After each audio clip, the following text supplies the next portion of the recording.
अस्सलाम वालेकुम, मैं हूं अरबाब जहांगीर। आप देख रहे हैं मेरे यूट्यूब चैनल और दुआ ज़हरा केस से मुतालिक बड़ी पेशरफ्त है। एक बार फिर उसकी तारीख़ हुई और वो तारीख़ सिर्फ तारीख़ ही रही और उस तारीख़ को अगली तारीख़ दे दी गई, यानी अब जुमे को दूसरी तारीख़ होगी। आज क्या कार्रवाई हुई? मेडिकल अब तक दुआ ज़हरा का नहीं हो सका है। ये जो काम 10 से 15 मिनट का बमुश्किल होता है, वो अब महीनों पर मुहित हो चुका है। महीनों गुज़रते जा रहे हैं और कुछ ही अरसे में हम इसी तरह बात कर रहे होंगे और शायद सालों गुज़र चुके होंगे, क्योंकि पाकिस्तान का निज़ाम इंसाफ़ कुछ इसी तरह से काम करता है।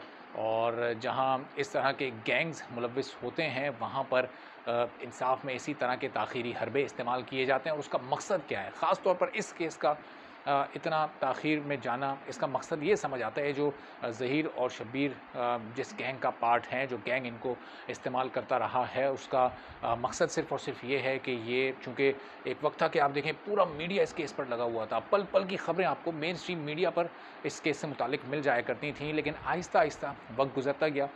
कोई भी खबर जब बहुत लंबी हो जाती है, जब उसकी समातों पर समातें हो रही होती हैं, फिर कोई नतीजा निकल कर नहीं आ रहा होता और फिर कुछ नए वाक़यात वक़ूफ़ पज़ीर हो जाते हैं, तो फिर आहिस्ता-आहिस्ता वो वाक़यात नीचे चले जाते हैं, मीडिया की नज़रों से ओझल हो जाते हैं। और यही इस गैंग का भी मकसद है इस केस में, कि किसी तरह से जो मीडिया की तवज्जो है इस केस पर से ख़त्म हो जाए, ताकि फिर ये गैंग अपनी कार्रवाइयाँ उसी तरह से करता रहे। और अदालत में जो कार्रवाई चल रही है, वो तो पाकिस्तान में जिस तरह अदालती निज़ाम चलता है, काम करता है, वो इससे ज़ाहिर है बखूबी वाकिफ़ हैं कि कोई अच्छा वकील करके, कोई बड़ा वकील करके, पैसे खर्च करके वो इस वाक़ये से निकल ही जाएँगे। और फिर बेचारे मेहदी काज़मी, जो कि अदालत के चक्कर लगा-लगा कर थक चुके हैं, उनको भी थकाना एक मकसद है इस वाक़ये में। और कितनी अफ़सोसनाक बात है कि जब ज़हीर और शब्बीर गिरफ़्तार हुए थे, तो चंद ही दिनों में, ग़ालिबन 1 हफ़्ते के अंदर ही उनको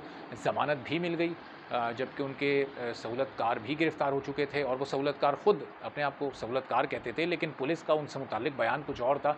पुलिस तो उनको निकाह ख्वाह और निकाह ख्वाह का साथी बता रही थी। तो आप देखें कि पुलिस की तफ्तीश में और उनके ख़ुद के बयान में कितना बड़ा फ़र्क था। अब जुमे को जो समाअत होनी है, अच्छा आज जो समाअत हुई, इसमें तो कोई ख़ास कार्रवाई नहीं हुई, तो ज़ाहिर है वो केस वहीं का वहीं है जहाँ आज से पहले पिछली तारीख़ पर था। तो अब जुमे को देखते हैं कि जुमे को क्या कार्रवाई होती है, जुमे तक ये मेडिकल हो पाता है या नहीं। सिंध हाई कोर्ट, आप देखें मुल्क की इतनी बड़ी अदालत ही कह चुकी है कि जो मुतल्लिका कोर्ट है, अगर वो समझती है तो बच्ची का मेडिकल करवाया जाए।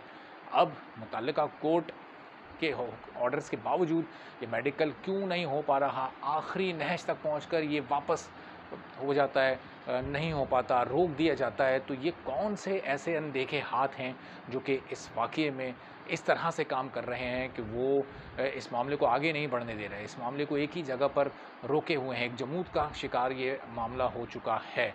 और मेहदी काज़मी ज़ाहिर है इंसाफ़ के लिए मुस्तकिल डटे हुए हैं और हौसला उनका अभी भी जवान है। और जब तक वो इंसाफ़ उनको मिल नहीं जाता, वो पीछे हटने वाले नहीं हैं। कितना अरसा इस मामले को गुज़र चुका है, किस किस तरह से उन्होंने अपने हक़ के लिए आवाज़ नहीं उठाई, ये सबके सामने है। तो आपकी और मेरी, ज़ाहिर है हम सबकी ये दुआ भी है और हम उम्मीद भी ये करते हैं कि उनको ज़रूर इंसाफ़ मिलेगा। और इस केस से मुताल्लिक़ अगली जो समाअत होगी, उस समाअत में क्या कार्रवाई होती है, मेडिकल होता है, उसको पेश किया जाता है, फिर उसकी बुनियाद पर क्या फ़ैसला सामने आता है या क्या रिमार्क्स अदालत पास करती है, इन तमाम तर चीज़ों से मुताल्लिक़ आपको इंशाअल्लाह आने वाले दिनों में मुसलसल अपडेट रखेंगे। जो लोग चैनल सब्सक्राइब नहीं कर सके, इस खबर की, इस वाक़ये की पूरी इन्फॉर्मेशन रखना चाहते हैं, जानना चाहते हैं, मज़ीद अपडेट से बाखबर रहना चाहते हैं, तो मेरे चैनल को सब्सक्राइब कर लें, ताकि ये तमाम वाक़यात और इसका बैकग्राउंड और इसकी आने वाली डेवलपमेंट भी आप तक पहुँच सके और आप इससे बाखबर भी रह सकें। इजाज़त दीजिए, अगली वीडियो में फिर आपसे मुलाकात होगी। अल्लाह हाफ़िज़।